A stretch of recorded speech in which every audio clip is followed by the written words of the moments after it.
వాస్తురీత్యా మీ ఇంట్లో ఉన్న ఎలాంటి నెగిటివ్ ఎనర్జీకైనా క్షణాల్లో రెమెడీ ఇవ్వబడును. మీ ఇంటికి ఎలాంటి డ్యామేజ్ లేకుండా తక్షణమే పూర్తి పరిష్కారం.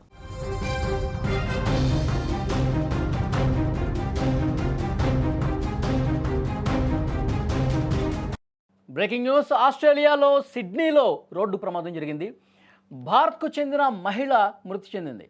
రోడ్డు దాటుతుండగా వేగంగా కారు వచ్చి ఢీకొట్టింది. మృతురాలు 8 నెలల గర్భిణీ కావడంతో తీవ్ర విషాదం నెలకొంది. హాన్స్బై ప్రాంతంలో సమన్విత నివాసం ఉంటోంది. భార్య మృతితో భర్త కన్నీరు మున్నీరుగా విలపిస్తున్నాడు. కారు నడిపిన వ్యక్తి ఆరోన్గా గుర్తించారు. బ్రేకింగ్ న్యూస్ మనం చూస్తున్నాం. అతి వేగం ఓ నిండు ప్రాణంతో పాటు ఇప్పుడిప్పుడే పురుడు పోసుకుంటున్న మరొక ప్రాణాన్ని సైతం మింగేసింది. నియంత్రణ లేని డ్రైవింగ్ ఓ కుటుంబంలో తీవ్రమైనటువంటి విషాదాన్ని నింపింది.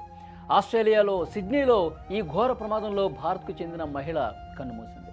రోడ్డు దాటుతున్నటువంటి సమయంలో అతి వేగంగా నిర్లక్ష్యంగా వచ్చినటువంటి ఒక కారు బలంగా ఢీకొట్టడంతో ఈ దారుణం జరిగినటువంటి పరిస్థితి ఉంది. మృతురాలకు సంబంధించినటువంటి ఫోటోను కూడా మీరు చూస్తూ ఉన్నారు. మృతురాలు 8 నెలల గర్భిణీ కావడంతో ఎంతటి విషాదం ఆ కుటుంబంలో నెలకొందో అర్థమవుతుంది. ఈ ఘటన చాలా గత వారం జరిగినట్టుగా మనకు సమాచారం ఉంది. ఆలస్యంగా ఇది వెలుగులోకి వచ్చింది. ఆ గర్భిణి ఆ కుటుంబం తీవ్ర శోకంలో మునిగిపోయింది. భారత్కు చెందినటువంటి 33 ఏళ్ల సమన్విత ధారేశ్వర్ కుటుంబం హాన్స్బై ప్రాంతంలో అక్కడ నివాసం ఉంటుంది కొన్నేళ్లుగా. సమన్విత తన భర్త 3 ఏళ్ల కుమారుడితో కలిసి సమీపంలో ఒక పార్క్ వద్దకు వాకింగ్కి వెళ్ళింది. ఆ సమయంలో ఫుట్ క్రాస్ వద్ద రోడ్డు దాటుతున్నటువంటి సమయంలో BMW కారు ఒకటి వేగంగా దూసుకుంటూ వచ్చి ఆమెను అంతే వేగంగా బలంగా ఢీకొట్టింది.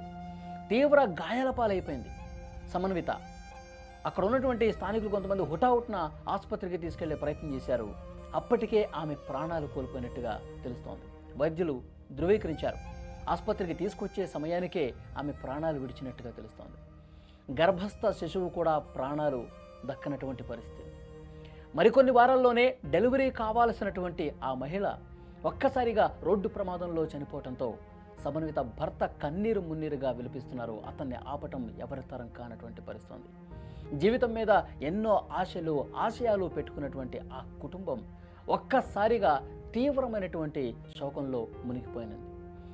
ఈ ప్రమాదానికి కారణమైనటువంటి ఆ కారు నడిపినటువంటి వ్యక్తి ఎవరైతే ఉన్నారో ఆరోన్ పపాజోగ్లుగా గుర్తించారు. వెంటనే పోలీసులు అతన్ని అరెస్టు కూడా చేశారు.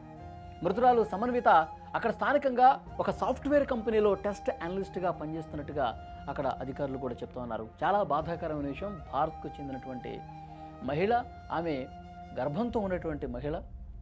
మరికొన్ని రోజుల్లో ఆమెకి డెలివరీ కూడా అవుతున్నటువంటి సమయంలో అక్కడ వాకింగ్ కోసం వెళ్ళినప్పుడు ఈ విధంగా రోడ్డు ప్రమాదానికి గురై తీవ్ర గాయాలతో ఆసుపత్రికి తీసుకెళ్లే లోపే చనిపోవటం అనేది ఒక అంతు తేరనటువంటి ఒక విషాదం.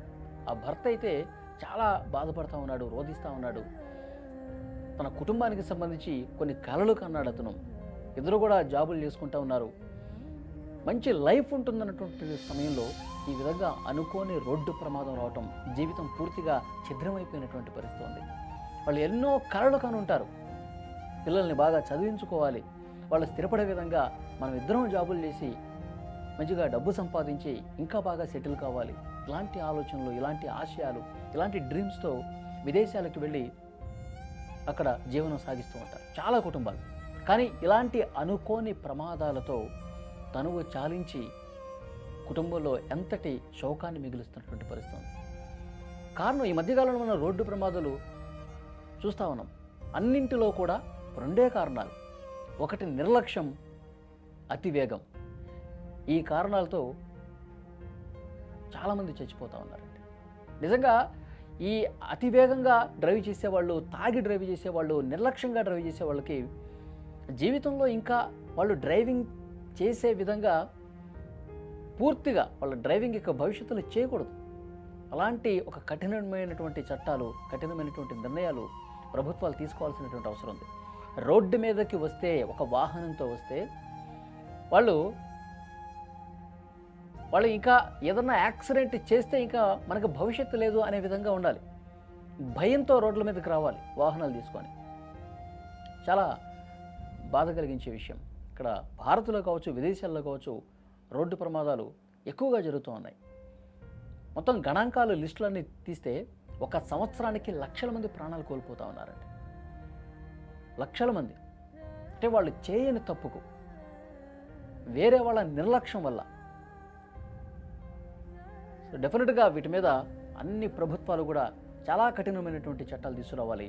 మళ్ళీ వాళ్ళకి డ్రైవింగ్ లైసెన్స్ క్యాన్సిల్ చేసేసి జీవితంలో వాహనం నడపకుండా చేయాలి. అలా చేస్తేనే, ఎందుకంటే వాళ్ళు మర్డర్ చేసినట్టు, వాళ్ళు లిటరల్గా రోడ్ల మీదకి వచ్చి హత్యలు చేసినట్టుగానే భావించాలి. కొంతమంది తాగి డ్రైవ్ చేస్తూ ఉంటారు. మన జాగ్రత్తలో మనం ఉంటాం, మన జాగ్రత్తలో మనం ఎంతో జాగ్రత్తగా రోడ్ల మీద చూసుకుంటూ ఏమన్నా అవుతుందని చెప్పి మనం ఒక పక్కకి వెళ్తూ ఉంటాం. కానీ మనం జాగ్రత్తగా ఉంటమే సరిపోదు, ఎదుటివాడు కూడా అంతే జాగ్రత్తగా రావాల్సినటువంటి పరిస్థితులు ఉన్నాయి.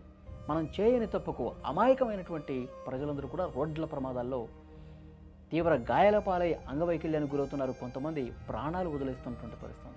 సో డెఫినెట్గా రోడ్డు భద్రతా చట్టాలు మరింత కఠినంగా ఉండాల్సినటువంటి అవసరం ఉంది.